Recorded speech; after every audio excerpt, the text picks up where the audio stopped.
We're looking at, we're in our 7th part with, 10th part.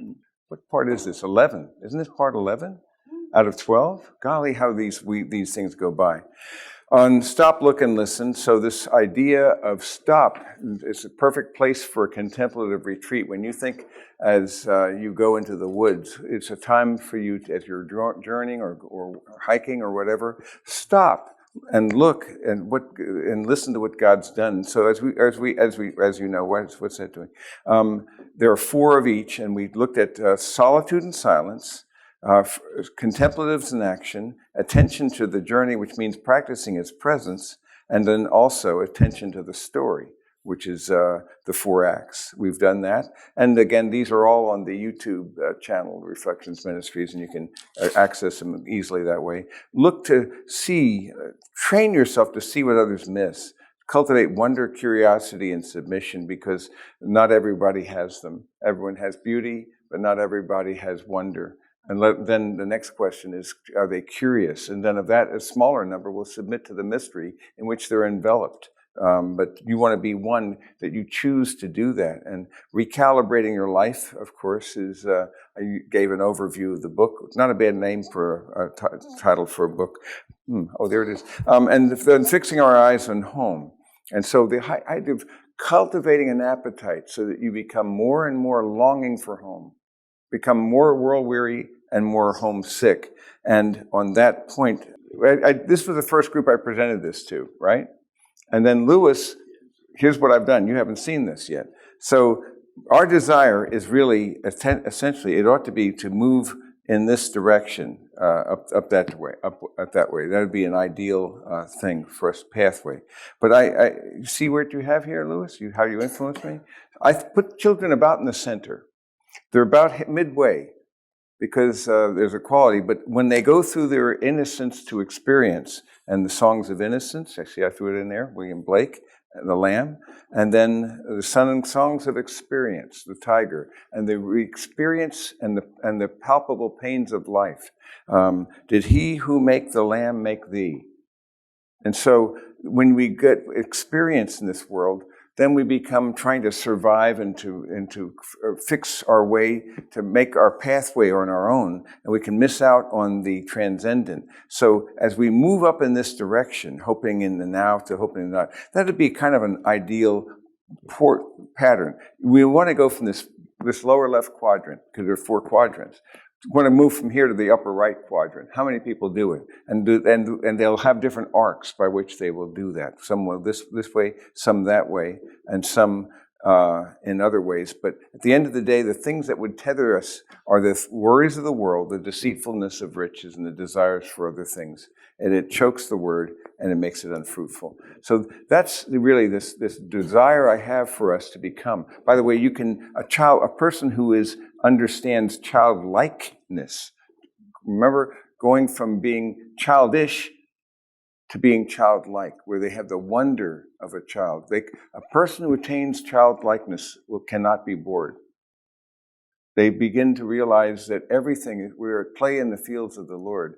And I'd like you to be one of those people. I don't know how many percentage of adults attain what I call the second naivete.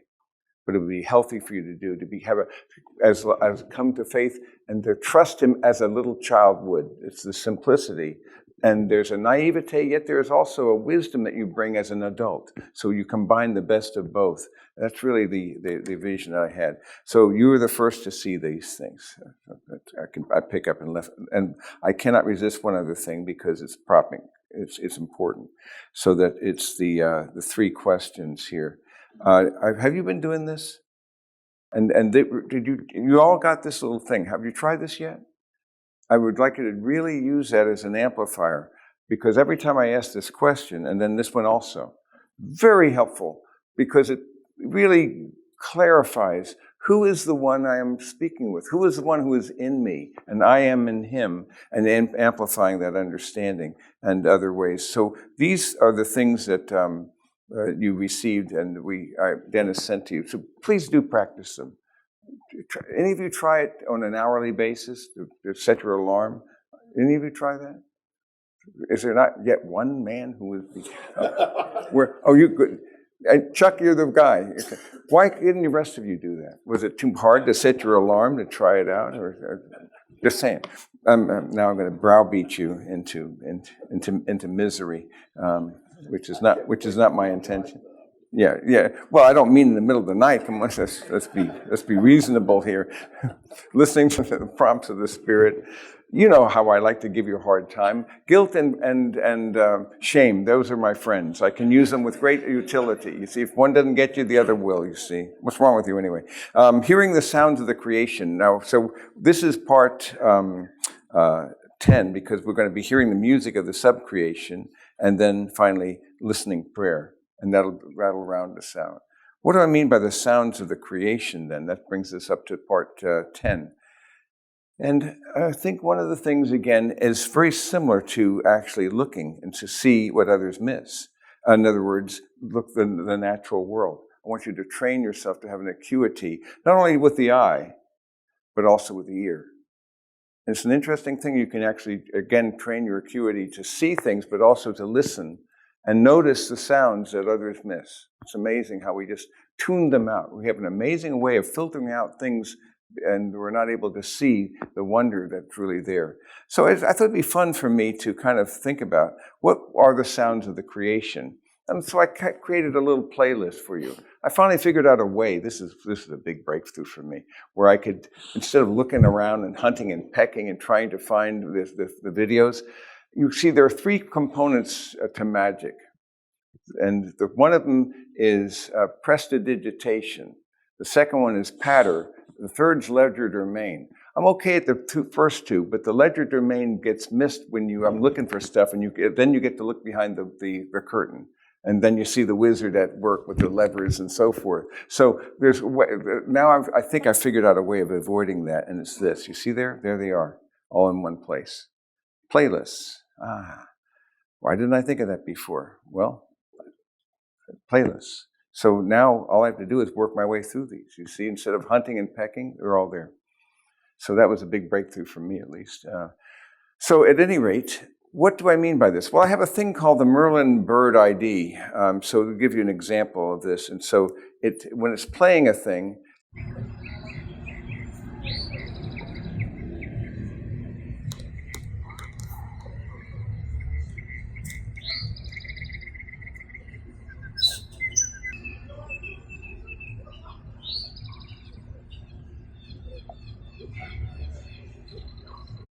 it's a free app.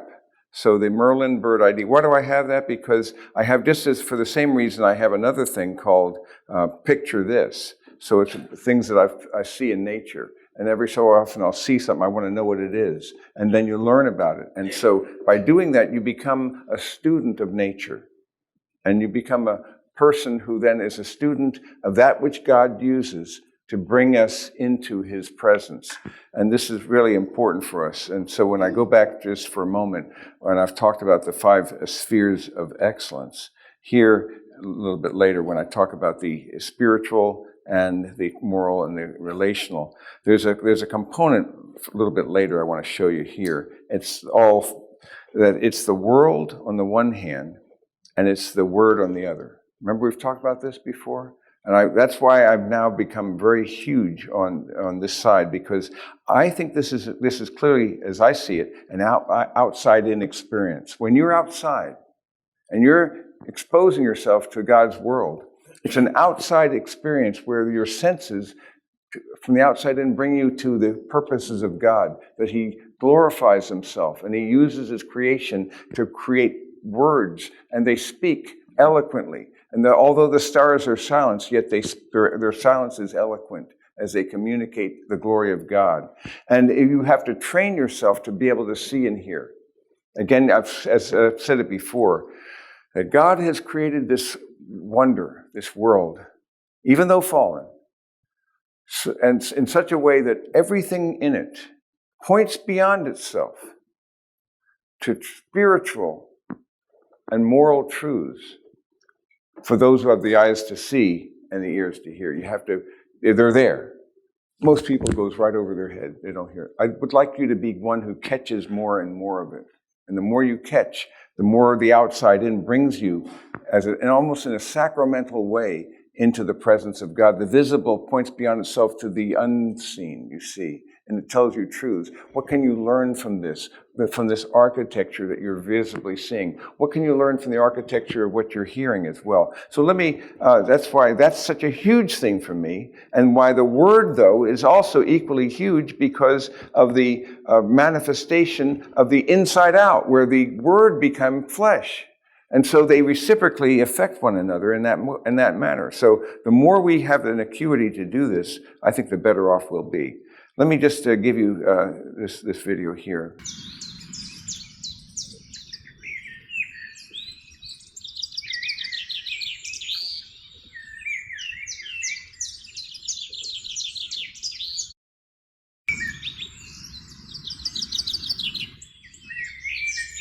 This one is another example of that, and I very much like it.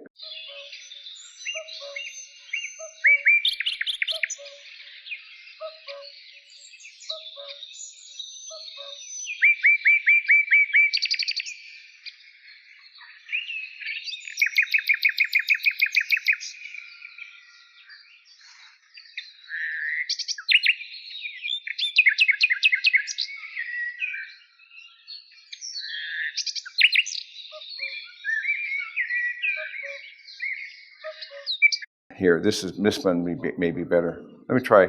I'm just experimenting here with you.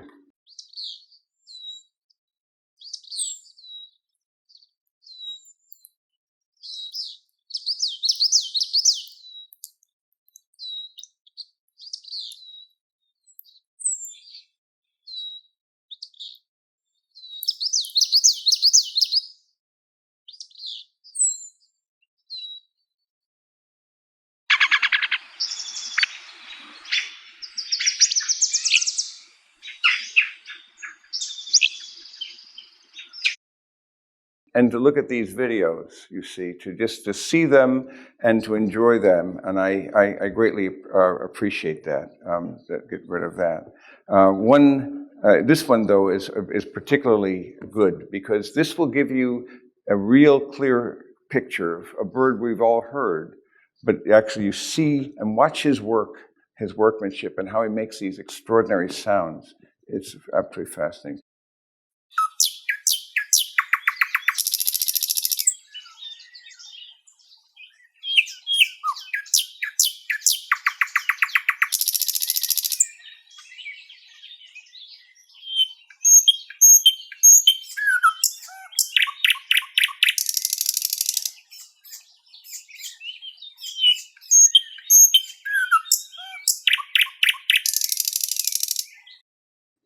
That's almost a thrill to see how its little words, and it makes these vast array of sounds. How could that little creature do that? He's a bird brain, but he's a marvel, and he imitates and creates extraordinary sounds. And I'm just saying that you can train yourself to hear, but also use these videos that are now available that weren't before, because you can now learn and develop an acuity. But listening to the voices of the insects and so forth, and speaking of insects, here's a cricket that's interesting to watch.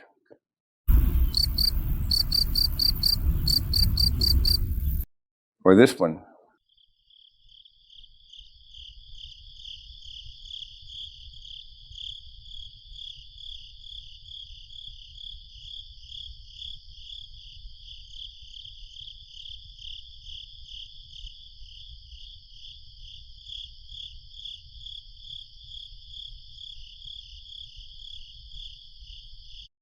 That's fascinating to me, because I think it's amazing to hear how, just as fireflies synchronize, so also these crickets, how do they do that?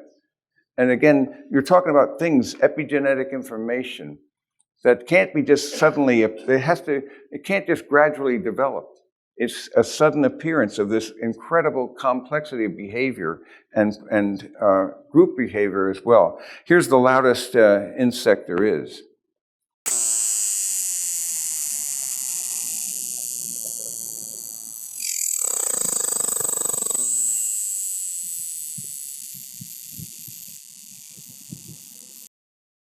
what? Just the horrible sound it makes. That's the sound of the fall, I wonder. But at the same time,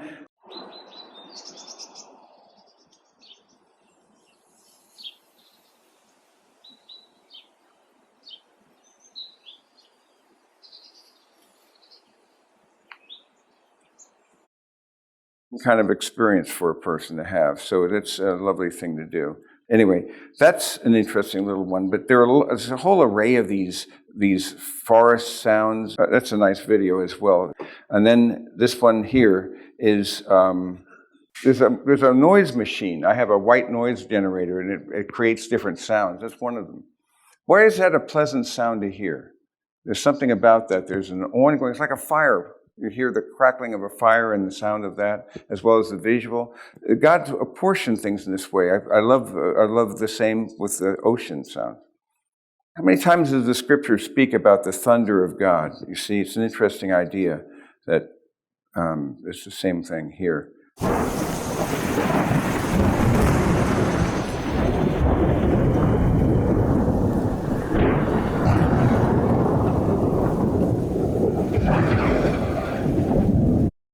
You just realize your vulnerability. So it uses his power, his thunder, his awe, and the visions of all these things all kind of work together and seeing beautiful things, but terrifying things as well.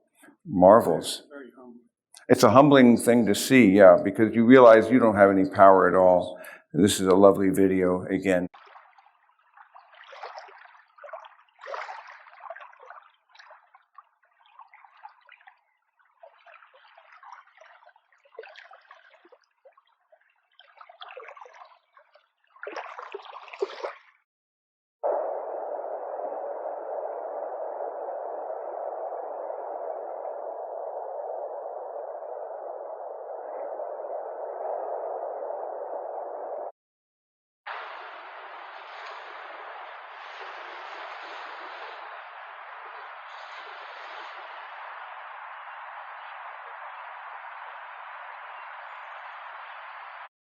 There, I'm just trying to show you how the world and the word really reinforce each other. And I'm trying to describe how you can train yourself to have a better acuity to hearing the words of God in the natural world, the wind as well, and just to listen with an ear cocked to the voice of God. And sometimes you'll hear a bird, you'll hear an insect, you'll hear the wind, all kinds of things like that. Listening to water, any of those things is a very healing, good thing for us to be exposed to. It's just exactly the environment that we are separating ourselves from more and more effectively. And through our technologies, we're becoming more and more disconnected from God's creation.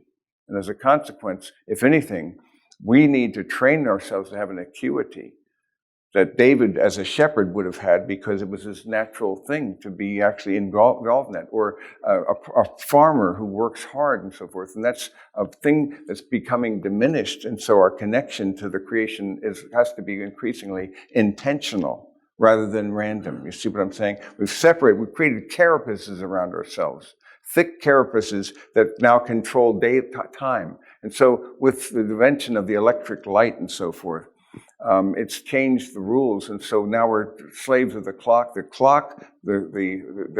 electricity, all these unintended consequences have actually moved us further away from the natural world in many ways. So I think a believer needs to, because of the need for this absorption and immersion in the outside-in Word of God, then needs to see how we can cultivate acuity, a hearing eye, a listening ear, so that we are able to hear what others miss. And so the four steps of discipleship here. So again, the idea of the thorny, moving away from the thorny and then to the good soil and so forth, there's a parallel where I see beauty, wonder, and all of this we need to train ourselves to see, and then to wonder at what we see, to ask, why is this so, and then submit ourselves to that truth. It's a matter of training, acuity, perception, ability, that you now do this as a modality of worship. So with me, I'm trying to use, and we have the Museum of Created Beauty. I hope you've gone to that, check that out. Because there we're trying to use nature as a force multiplier for worship and for awe and for wonder. And so, but you need to do this as well. When you drive, begin to notice things you haven't noticed before. When you walk, all these things. So that you become a man who becomes increasingly skilled at noticing and listening and responding to the gentle breeze of the Spirit of God, because he is one who will not scream at us, but he'll whisper to us through those pleasures that he surrounds us in, if we will train our ear to hear. That makes sense? Now, around your table, I want you to ask yourselves, how could you train yourself? And how could you use media, by the way, as a tool? Because I think it's a very creative tool, and we could actually use videos of this sort to calm our soul, so that sometimes it would be good for us to modify our diet of visual diet. And so that, but then you have an acoustic and visual sensory diet that you're training yourself to do. So that's well, how can you become more adroit, adept, skillful at hearing and gaining a sense of wonder and of awe as you listen to the sounds of the creation? One of the things that I mentioned, it came up in my group, is this idea of how do you do this? I don't have time, but actually you do have time. It's not time. It's not time. What is it? It's intention. You can do it in such a way it takes no extra time in many ways. Although it really makes good sense to take like little mini Sabbaths, even a 5-minute foray into the outside. We put ourselves so separate from the world with our air conditioning and our technologies that we have no connection with the outside world. So what about then making little mini Sabbaths where you go outside and look at something and listen to something? Wouldn't that be, don't tell me you can't do that. We can do that. It's just, again, it's intention. Do you wish to do it? It comes down to, what do you seek? And then, do you want to know who he is better? And then, are there rivals to his affection? Again, those 3 questions I'm encouraging you to ask, because they recalibrate, they focus, they center. Because a centered life then is one that seeks one thing above all else. And in seeking him then, I become aware in greater acuity through intentionality by training to be noticing and listening and hearing. So little options and opportunities are before us to stop, look, and listen outside for 2 times a day. Would that not be, that could be a game changer for some people, because they're so accustomed to their attention being focused on things that are not according to the world of God. You see, they're in the world of man, but not the world of God. And so I want them to listen and be a part of his world, which eloquently communicates and conveys, because it corresponds to who you are. God's made you for that, and his desire is for you to respond to that. So that's why you need to hear it. But you can even know this truth, and you can understand it. You may experience it, but application comes down to, what am I going to do? The so what? What am I going to do about it? So a takeaway for you would be, what difference, what action, what practice could I take that would move me closer even in this area? So all of these things obviously relate. Was there another thought? You know, I've missed out on so much in life. When thinking back, when you're building a company, you're being very intentional, you're creative, and you're constantly striving for the next step and next step. After retirement, I've really not carried through with that in walking around and being intentional. We'll go for a ride and pull over to the side of the road for 2 minutes and then go to the next site. Yes, there's again, intentionality. When you retire, actually, those could be and should be your best. The best is yet to come, and so you may retire from your career. Remember, I've said this, but not from your calling. That's what vocare means, calling, and it means you have a calling. You never retire. There's an unchanging reason for being. But we slip and get thin on that area, and we lose our disciplines and suppose that we now can just spend it on ourselves. No, if anything, all this hard-earned wisdom and experience and knowledge, you are going to be held accountable. What do you do with it? Did you pass it on to another generation? Were you a sage, or did you just selfishly indulge the last few years of your life in things that are good, but the enemy the best? And we can use this to expand the kingdom. Absolutely. Yeah, so there are ways in which we can be creative. What, Lord, do you have for me now? And again, that's why it's always important to do an assessment, an honest assessment of yourself, reviewing where you've been and what are you now prepared to do, wherever you are in your season of life, whether in your 20s or 30s or 40s. The earlier you do it, the better off you are. But it's never too late for you to recalibrate and reassess and then to get yourself back to true north. Never too late. Yes. One other thought occurred to me as Bob was speaking. Sometimes you have to make yourself look like a fool to do that.